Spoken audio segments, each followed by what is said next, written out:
حضرت علی سے کسی نے پوچھا، یا علی آپ کی زندگی میں کوئی ایسی حسرت جو رہ گئی ہو؟ تب حضرت علی نے فرمایا، دو حسرتیں رہ گئیں، ایک کہ جتنا مجھے علم تھا کسی نے پوچھا نہیں، دوسرا جتنا میں سخی تھا اتنا کسی نے مانگا نہیں۔ آپ نے فرمایا، زندگی کے 3 سنہری اصول ہمیشہ یاد رکھو۔ ایک، اس سے ضرور معافی مانگو جسے تم چاہتے ہو، دوسرا اسے مت چھوڑو جو تمہیں چاہتا ہے، تیسرا اس سے کچھ نہ چھپاؤ جس پر تم اعتبار کرتے ہو۔ آپ نے فرمایا، دوست سے سنبھل کے دوستی کرو، ہو سکتا ہے وہ کسی دن تمہارا دشمن بن جائے، اور دشمن سے سنبھل کے دشمنی کرو، ہو سکتا ہے وہ کسی دن تمہارا دوست بن جائے۔ زبان کا وزن بہت ہی ہلکا ہوتا ہے، مگر بہت کم لوگ اسے سنبھال پاتے ہیں۔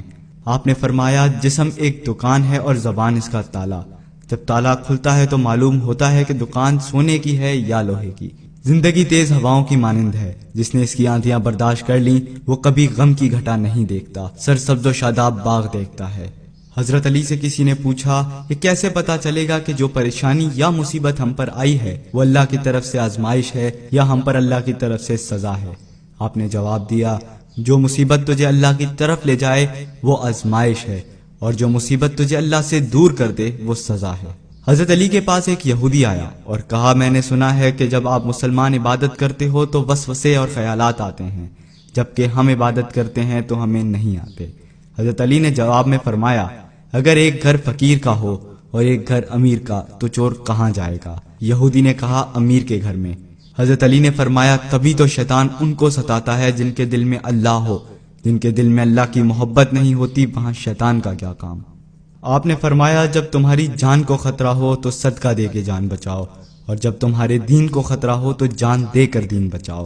آپ نے فرمایا کہ زندگی 2 دن کی ہے، ایک تمہارے حق میں، دوسرا تمہارے مخالف۔ جس دن تمہارے حق میں ہو اس دن غرور مت کرنا، جس دن تمہارے مخالف ہو اس دن صبر کرنا۔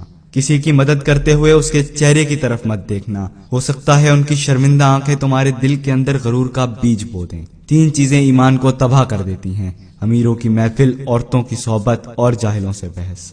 حضرت علی نے فرمایا، جانور میں خواہش اور فرشتے میں عقل ہوتی ہے، مگر انسان میں اللہ تعالیٰ نے دونوں رکھی ہیں، اگر وہ عقل دبا لے تو جانور، اگر خواہش کو دبا لے تو فرشتے کی مانند ہو جاتا ہے۔ آپ نے فرمایا، اپنے جسم کو ضرورت سے زیادہ مت سنوارو، اسے تو مٹی میں مل جانا ہے، سنوارنا ہے تو اپنی روح کو سنوارو، کیونکہ اسے تو رب کے پاس لوٹ کے جانا ہے۔ مومن کی مثال ترازو کے پلڑے جیسی ہوتی ہے، جس قدر اس کے ایمان میں اضافہ ہوتا ہے اتنی ہی اس کی آزمائش بڑھتی ہے۔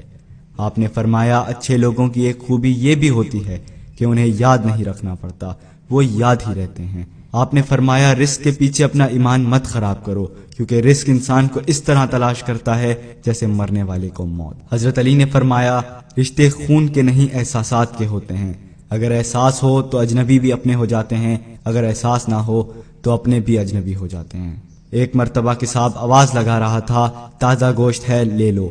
وہاں سے حضرت علی کا گزر ہوا، کساب نے آپ سے کہا، تازہ گوشت ہے لے جائیں۔ حضرت علی نے فرمایا، آج میری جیب اجازت نہیں دیتی۔